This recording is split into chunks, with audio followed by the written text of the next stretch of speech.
Evangelho no qual escreveu Mateus, capítulo de número 5, verso de número 1, verso de número 2.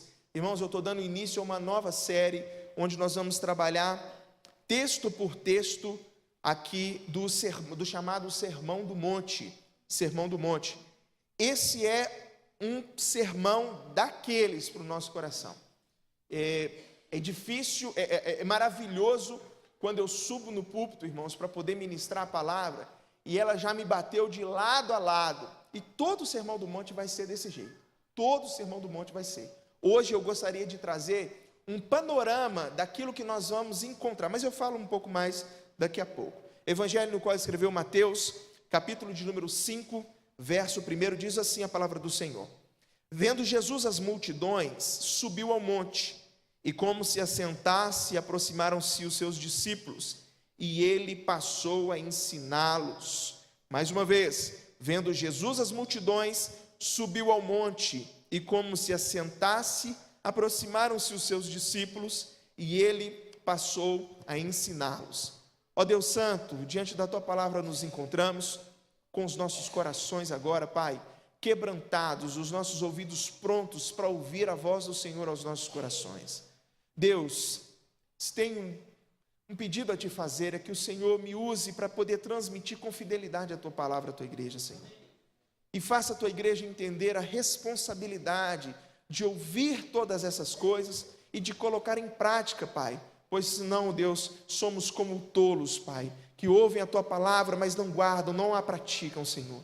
Tem misericórdia de nós, nessa série que se inicia, nos dá graça, nos dá entendimento, Pai, para poder falar sobre a vida cristã, de maneira que a Tua igreja seja edificada, seja transformada.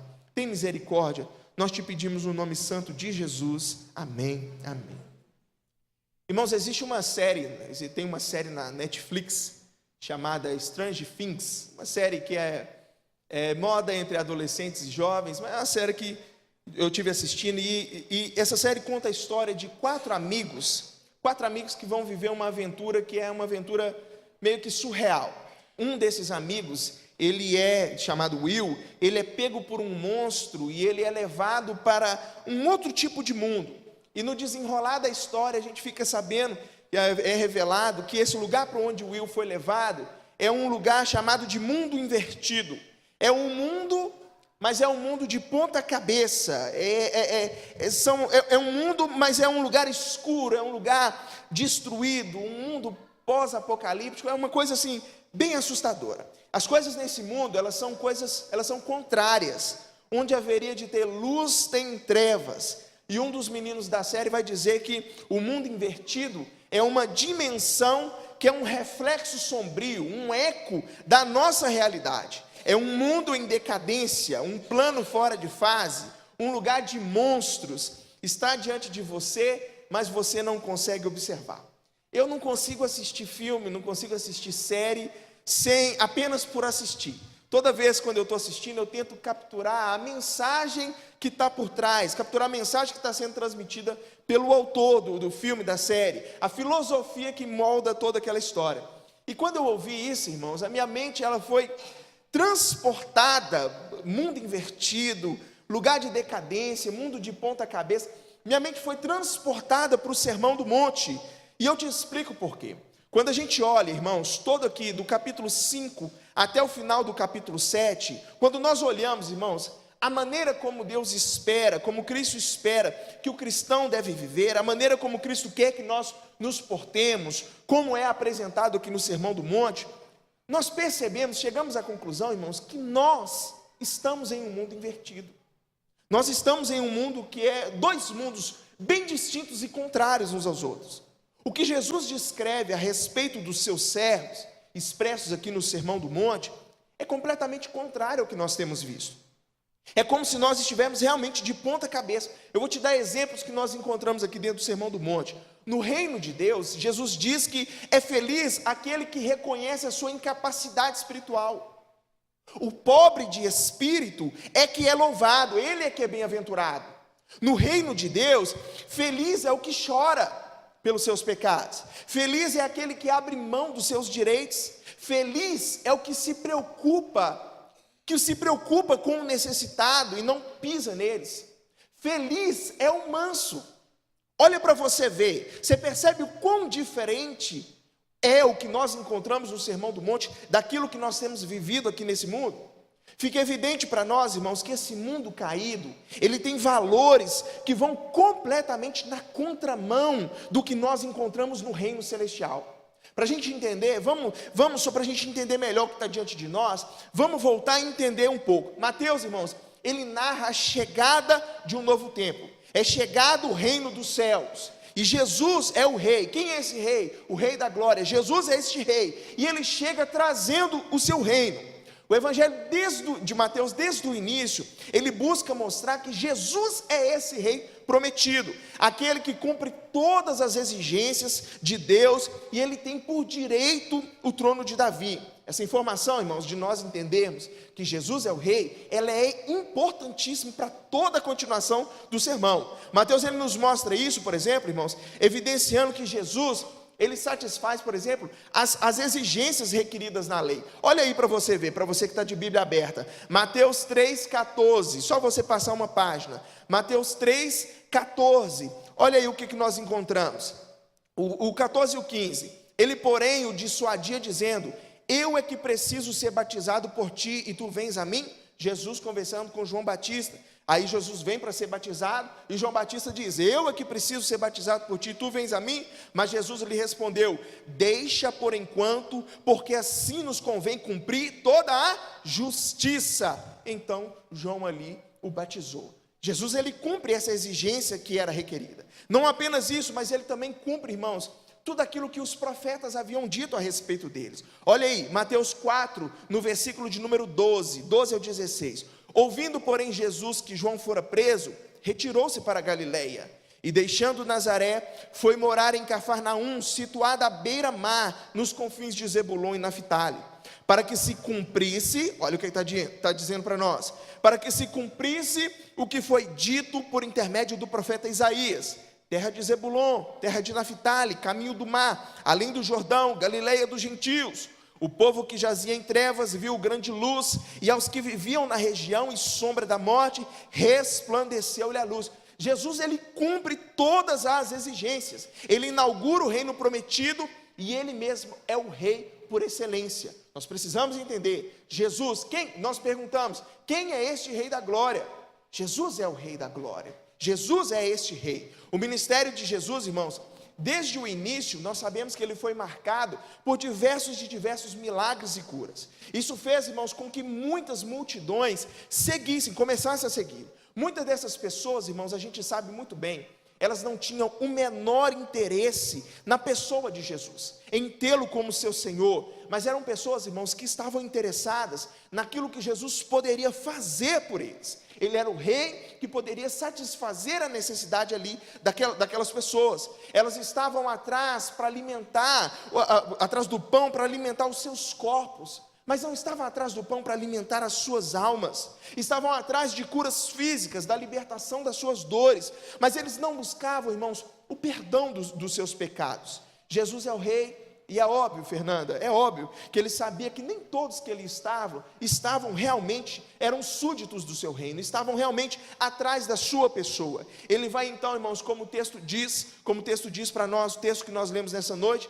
assentar-se, o que Agostinho diz, ser próprio de quem tem autoridade, e ele vai abrir a sua boca, que é uma referência aos profetas, e então Jesus vai mostrar, isso é só um panorama para a gente entender um pouco. Jesus vai mostrar para todos que ali estavam, irmãos, as características, as credenciais que nós encontramos naqueles que são súditos do reino, aqueles que são filhos de Deus. Então, o que é que nós vamos encontrar diante de todas as mensagens que forem ministradas em cima do Sermão do Monte? Nós vamos encontrar as credenciais do reino.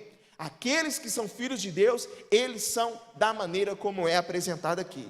Nosso objetivo aqui hoje não é focar em um ponto específico, um verso específico do Sermão do Monte, mas é sim dar um panorama de tudo que nós vamos encontrar, de nós vamos observar, que são coisas comuns da exposição, coisas que são importantes para nós termos um entendimento hoje. A primeira dessas coisas, irmãos, que salta aos nossos olhos, que nós devemos entender é que quem está falando, e é de máxima importância, quem está falando é o rei. Nós não estamos aqui, irmãos, ouvindo a mensagem, ouvindo um sermão aqui, do qual é exposto em Mateus 5, nós não estamos ouvindo um homem, nós não estamos lendo aqui o que disse um homem, um rei humano, um governador. Nós não estamos falando aqui, irmãos, sobre um guru, sobre um filósofo dizendo qual que é o melhor caminho, mostrando o caminho para a vida. Nós estamos falando, irmãos, quem está falando conosco aqui, nessa palavra aqui do Sermão do Monte, é aquele que tem todo o poder nos céus e na terra. É aquele que tem toda a autoridade é dele. Eu quero que você entenda a importância daquilo que nós vamos ouvir nessa noite. Jesus é quem tem toda a autoridade, ele é aquele de que toda língua há de confessar e todo joelho há de se dobrar. Quando nós, irmãos, vamos dar ouvidos às pessoas, quem que nós buscamos sempre, irmãos? Nós vamos buscar quem está apto para poder nos ensinar, quem está apto para poder nos falar a respeito das coisas. São as pessoas que são autoridades, seja no assunto que for. Porque uma coisa, irmãos, uma coisa é quando um vizinho, por exemplo, te recomenda um remédio. E outra coisa completamente diferente é quando um médico te receita, te recomenda um remédio, um médico, um homem que estudou no mínimo 10 anos da sua vida para poder estar exercendo ali a sua vocação. Uma coisa é quando eu peço informação na rua, posso receber uma informação errada. E outra coisa é quando eu peço num ponto específico para aquilo. Quem está falando aqui no Sermão do Monte, irmãos, é quem tem autoridade para poder falar. Quem está falando aqui, irmãos, não é alguém que pode ser dissuadido, não é alguém, irmãos, que tem alguém acima dele. É o Cristo quem está falando, é Ele quem está falando, é o próprio Rei, Ele tem toda a autoridade, toda a autoridade. Nós estamos diante daquele que Ele não pede, Ele manda, porque Ele é o Rei, Ele é o Rei. Nós estamos aqui, irmãos, diante daquele que é um manifesto de Jesus, descrevendo o que ele desejava que os seus seguidores fossem e fizessem. Assim como nós tivemos vários manifestos durante toda a história humana, manifesto político, manifesto educacional, manifesto artístico, o Sermão do Monte é o manifesto do reino, proferido pelo próprio rei. Mas ele não é um rei, ele é o Rei dos reis e Senhor dos senhores. E isso nos salta aos olhos, porque eu pergunto para você, você consegue imaginar a importância do que está sendo dito? E por quem está sendo dito? Quem abriu a boca, irmãos, para poder falar aqui diante desse texto, é o grande eu sou. Eu estou dando toda essa ênfase assim, irmãos, para nós entender, principalmente no início dessa série, porque nós precisamos entender, irmãos, que não somos nós precisamos entender quem está falando a maneira como se deve viver. E não é homem, não somos nós, irmãos, quem determinamos a maneira como nós viveremos. Não somos nós que dizemos ou fazemos as regras, é Deus quem as faz. É Deus quem diz como seus filhos devem se portar. Não é o homem seguindo o seu coração, como é vendido pelo Satanás. Não é slogan, né? Siga o seu coração, confie em si mesmo. Enquanto ao contrário, a palavra do Senhor vem dizendo para nós assim, ó, enganoso é o coração do homem. Enganoso é o coração mais do que todas as coisas, corrupto, perverso. Não estamos seguindo o nosso coração.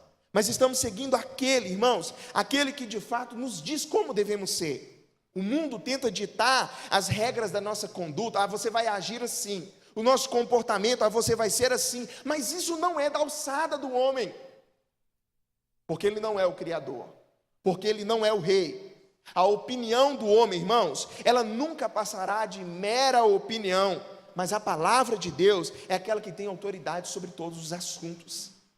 E o que nós vamos tratar no Sermão do Monte é sobre vida cristã. Você vai enxergar coisas da maneira como eu tenho enxergado e ficar com seu coração assim, Jesus, eu não tenho sido esse homem. Jesus, eu não tenho sido essa mulher. Enquanto o mundo está tentando te mandar, faz o que te dá na telha, faz aquilo que está no seu coração.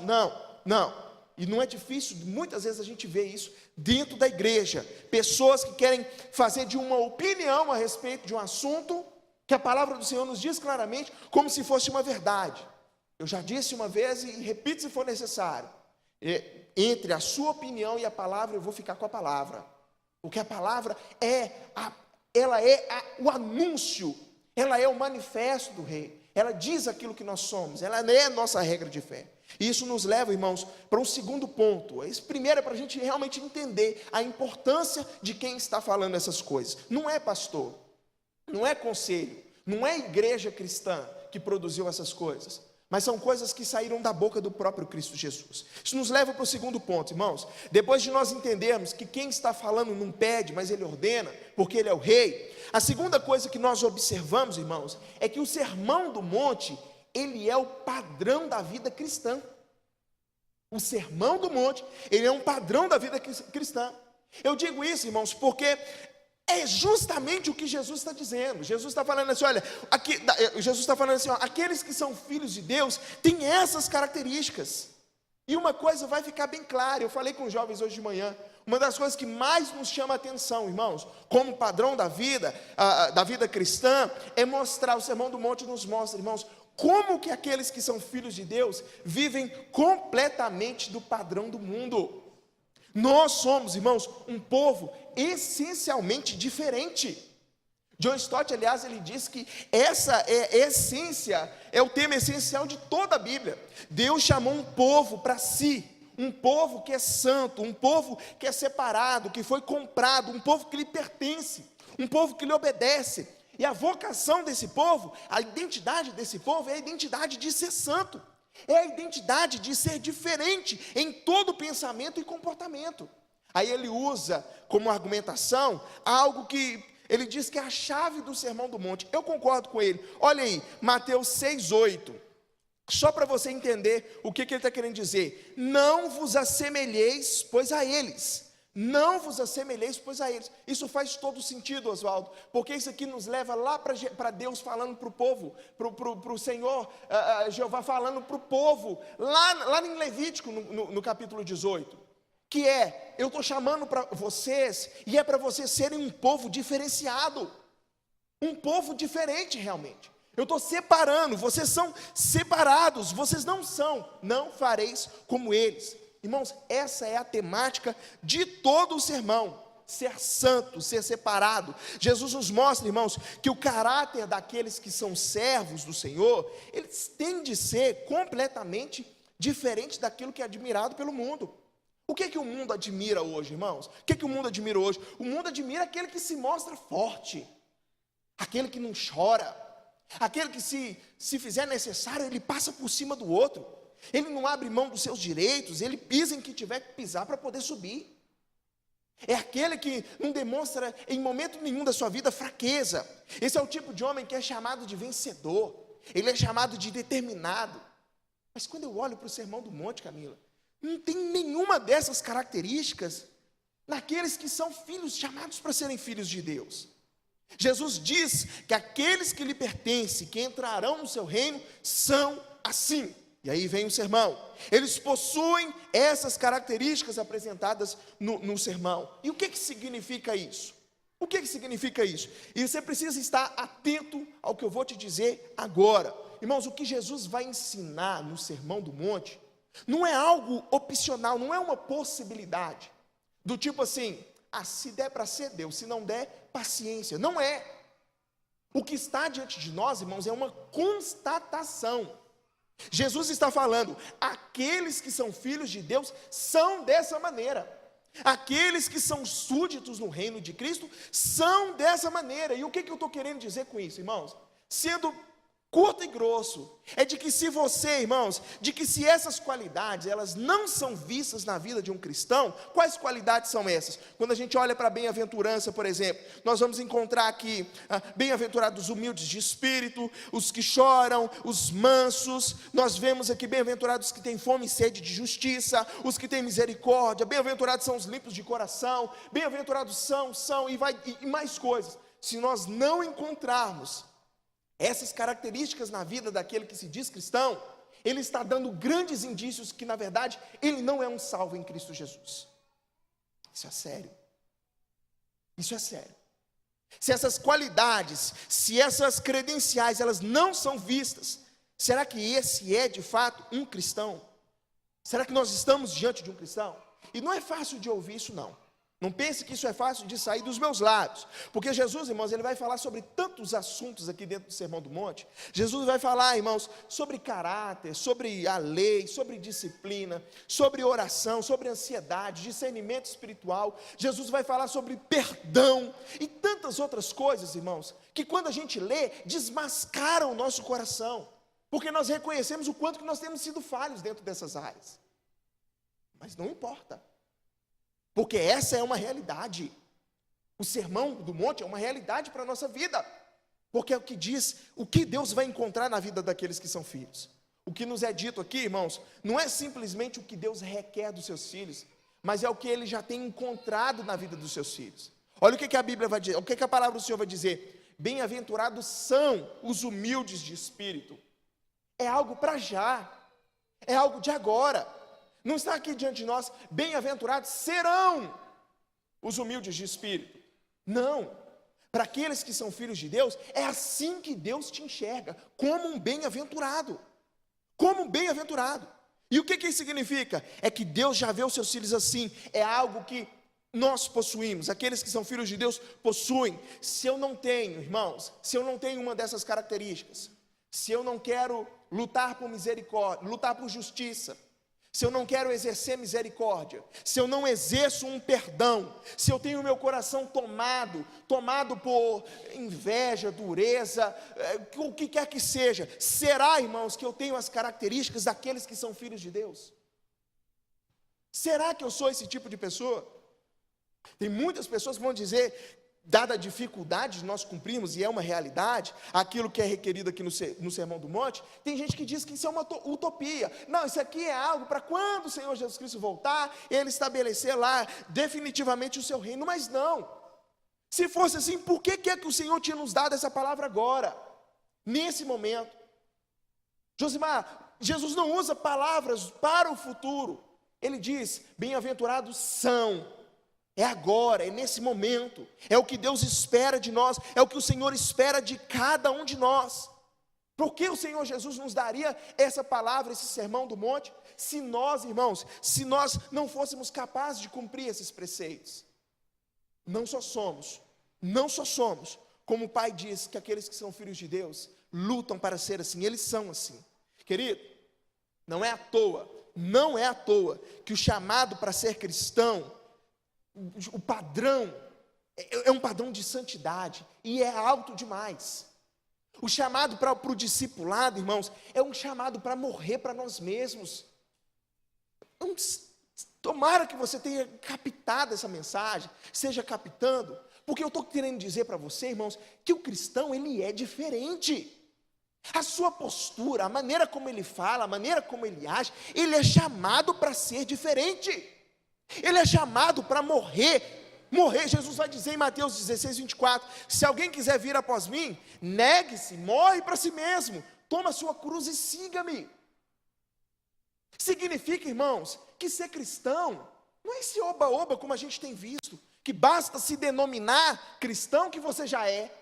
Ah, eu sou crente, mas sua vida não diz respeito a isso, sua vida não concorda com a palavra que acabou, com a frase que acabou de sair de sua boca. Você é um cristão? Sou. Mas por que você não tem demonstrado isso? Será que você é realmente uma pessoa convertida ao Senhor? Será que é? Consegue dimensionar esse tomar a sua cruz, negar a si mesmo, tomar a sua cruz e seguir? Você necessariamente precisa apresentar essas qualidades que são descritas aqui no Sermão do Monte, se você é um cidadão do reino. Se você vive nesse reino, pelo qual Cristo, nós lemos aqui, nos transportou do reino das trevas para a sua maravilhosa luz. Por quê? Porque Jesus diz que aqueles que são dele, que os que são dele, possuem essas qualidades. É palavra dele, é constatação dele, o reino é dele. E eu sei, irmãos, o padrão é alto. A exigência que o Senhor tem para nós, é a exigência de santidade, ser de santos como eu sou santo, como o vosso Pai é santo. A vida cristã é uma vida mesmo, irmãos, de negar, de dizer não para nós mesmos, de viver de uma maneira, irmãos, que esteja de acordo com a palavra do Senhor. E isso nos leva ao terceiro e último ponto, para a gente poder entender isso daqui. E esse daqui é crucial, porque eu já vejo rostos caídos aqui, e é uma verdade. Não tem como a gente ouvir essas palavras e dizer que o padrão é o Sermão do Monte, e nós não ficarmos com o nosso coração às vezes tomado por vergonha. Por quê? Se nós encararmos, irmãos, se nós encararmos essa pregação, e eu não falar sobre esse terceiro ponto, que é o seguinte: nós dependemos completamente do Espírito Santo para nós sermos da maneira como Deus espera. Se eu não te falasse isso, irmão, certamente você sairia daqui cabisbaixo, dizendo, lamentando e dizendo não ser um salvo de verdade. Mas sim, nós dependemos completamente do Espírito Santo, irmãos, para cumprirmos aquilo que o Senhor espera de nós. Você sabe o que isso traz para nós? Isso traz um alívio. Mas você sabe o que traz mais para nós? Uma responsabilidade. Você sabe qual que é o alívio? O alívio, irmãos, é porque nós não estamos sozinhos. Nós temos o Espírito Santo de Deus para nos auxiliar. Amém? A responsabilidade é de que nós não estamos sozinhos.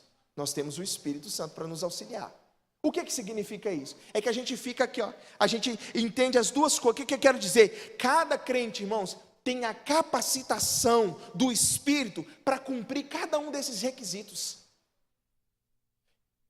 Aquele que é cristão, aquele que serve ao Senhor, ele tem a capacitação do Espírito para poder ser um homem humilde, de coração, puro. Ele tem a capacitação para ser manso. Ele tem a capacitação, irmãos, para ser tudo aquilo que nós encontramos diante da palavra de Deus. Porque o Espírito está em nós. Você nunca, irmãos, poderá dizer que não consegue ser manso, porque se você for cristão de verdade, você tem a capacidade sim. Porque o Espírito te dá essa capacidade. Não, pastor, eu não consigo perdoar, eu não consigo chorar pelos meus pecados, eu não consigo me arrepender, eu não consigo ser um homem pacificador. Eu sou assim mesmo, sou brigão, sou explosivo e acho que eu nunca vou mudar. Se você pensa assim, tem uma triste notícia para te dar. Você não nasceu de novo. Porque os que são nascidos, irmãos, os que são nascidos de novo, ainda que ele tem dificuldade em determinada área, mas ele vai lutar com todas as forças para poder honrar o nome de Jesus, porque é isso que um súdito no reino de Cristo faz. Ainda que ele não seja o melhor e o maior exemplo num determinado assunto, de mansidão, ainda que seja assim, mas ele é um homem consciente do seu pecado, e é um homem que luta para ser transformado pela palavra de Deus. E você sabe o que acontece? Ele tem a capacitação do Espírito para poder chegar lá. Ele é quebrantado e ele chega lá. Sinclair Ferguson, ele diz que se você não está buscando pôr o Sermão do Monte em prática, falta-lhe a evidência crucial, fundamental, de que Jesus é o seu Salvador. Porque é justamente isso que nós encontramos no monte, a descrição daqueles que são filhos de Deus. Ah, pastor, eu estou olhando aqui, eu não me vejo aqui não. Pois então se arrependa. E peça a Cristo para tomar o teu coração. Porque são características que nós encontramos. É possível, irmãos, nós entendermos a mensagem dessa noite específica e todo o Sermão do Monte como se fosse algo para criar desesperança no nosso coração. Como se fosse algo para nos levar ao desespero. Porque está mostrando para nós, irmãos, como nós deveríamos ser, mas nós reconhecemos que nós somos falhos. Nós não podemos evitar, irmãos, quando eu vou dizer por mim, evitar ler o Sermão do Monte e não sentir culpa, não sentir aquela culpa enquanto nós lemos a palavra do Senhor. Sem dúvida, irmãos, quando ele descreve o estilo de vida apropriado daqueles que são do reino, nós compreendemos o quão longe nós estamos desse padrão, o quanto que nós temos sido falhos nesse padrão. Mas o Sermão do Monte, irmãos, o objetivo dele, as coisas que Jesus fala para nós aqui no sermão, não é de nos esmurecer, de nos entristecer, pelo contrário. O objetivo do Senhor aqui, irmãos, é colocar diante de nós uma visão gloriosa de como o Senhor pretende que as nossas vidas sejam. Eu vejo o Sermão do Monte, irmãos, e você sabe o que é? É maravilhoso ver como Jesus descreve a vida daqueles que entrarão no seu reino, porque são pessoas transformadas. São pessoas transformadas. É glorioso ver, irmãos, que desde já, vivendo nesse mundo aqui, nós vivemos com um caráter celestial. E mais, que são dois mundos opostos, e isso é maravilhoso, porque eu não sei a visão que você tem do mundo de agora, mas irmãos, meu desejo, cada dia, cada manhã, Marina, é Maranata, ora vem Senhor Jesus. Você esperava que o padrão do Senhor fosse menos do que nós encontramos aqui? Você esperava que ele falasse, não, tudo bem, pedir isso daqui, mas pedir para ser manso, pedir para ser pacificador, o padrão é alto, porque nós estamos falando de um Deus que é santo, e que exige de nós santidade. Se você quiser, querido, viver a sua vida de cristão do seu jeito, você vai viver, e naquele dia você vai ouvir do Pai, pois se afasta, porque eu não te conheço.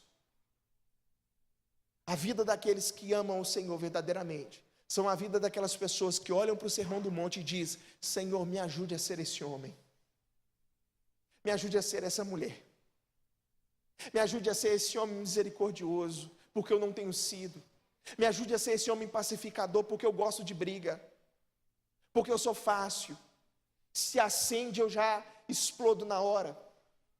Jesus, me ajude, porque Senhor Deus, eu quero ser essa mulher, Senhor, essa mulher bem-aventurada, porque ela é limpa de coração, ela é assim, ela é desse jeito. Senhor, eu não tenho sido, mas eu rogo ao Senhor que mude o nosso coração, que mude o meu coração. O padrão do Senhor, irmãos, é um padrão alto, porque nós estamos falando de um Deus que é santo, e é tão bom, irmãos, é tão bom saber que apesar de mim, o Espírito de Deus, irmãos, Ele vai me capacitar, Ele vai capacitar todos aqueles que querem ser transformados, irmãos, serem transformados pelo nosso Deus, para nós chegarmos, e alguém olhar e dizer assim para você assim, Vitor, você demonstra características de um salvo, porque você tem buscado ser dessa maneira, você tem buscado agir dessa maneira, tem buscado purificar o seu caminho, tem buscado seguir o que a palavra do Senhor se ensina. E a gente fala, Senhor, me mantém então no teu caminho e vai me transformando naquilo que é necessário.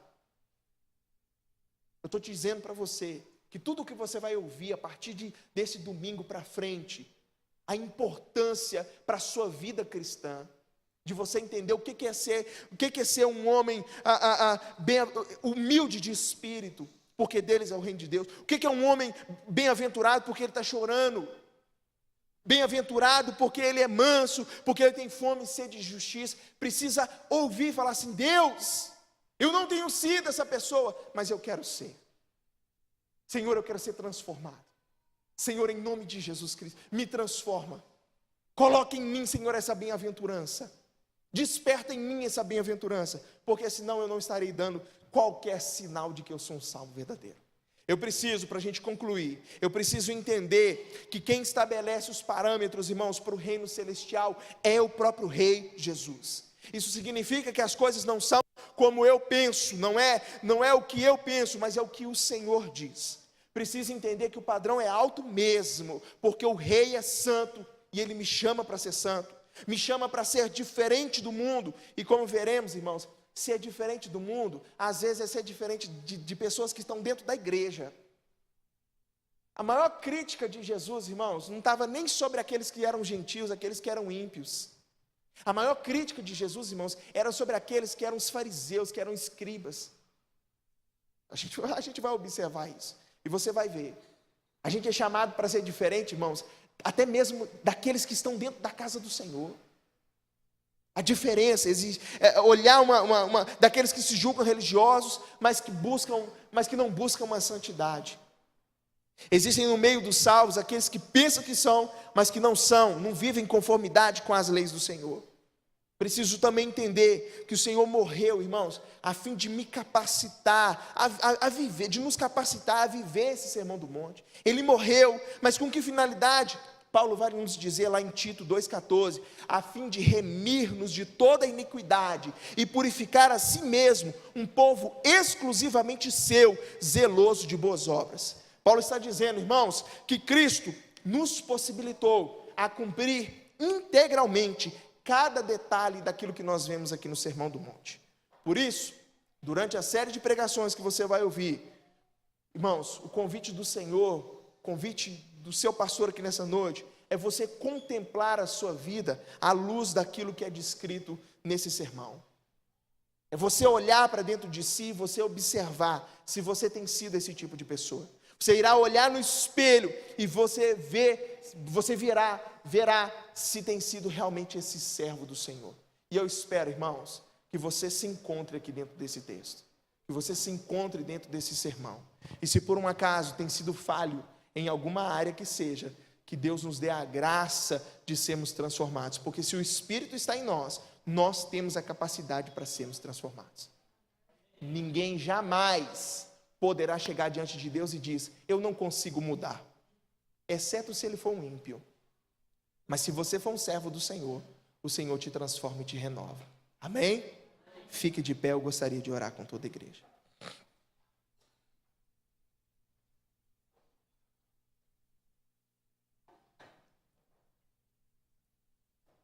Eu entendo quem fala é o rei. Eu entendo que o Sermão do Monte é um padrão de vida cristã. Eu entendo que eu não consigo exercer isso sem o auxílio do Espírito Santo. Não olhe para dentro de você. Olhe para dentro de si, para diante dessa situação e veja no decorrer de tudo que será ensinado, se você tem sido esse homem, se você tem sido essa mulher. Vamos orar.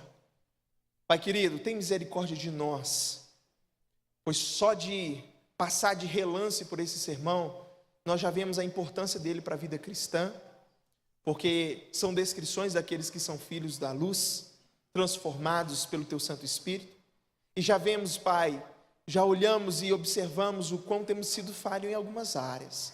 Desde já te pedimos a transformação da nossa vida, que o Senhor fale conosco, de que o Senhor nos corrija, de que o Senhor nos ensina conforme a Tua palavra. Assim o diz, Pai. Tem misericórdia de nós, ó Senhor. Tem misericórdia de nós. No nome santo de Jesus, te entregamos a honra e a glória, Pai. Confiados nas obras do Teu Filho. Confiados de que o Senhor, Pai, nos perdoa e nos restaura. Quem tem um coração quebrantado, Senhor Jesus Cristo, vai alcançar misericórdia diante de Ti. Assim te louvamos, com esperança olhamos para a gloriosa vida que nos aguarda, o reino do Teu Filho, que já foi estabelecido e será plenamente estabelecido na volta do Senhor, Pai. Almejamos e clamamos: Maranata, ora vem, Senhor Jesus. Amém, amém e amém.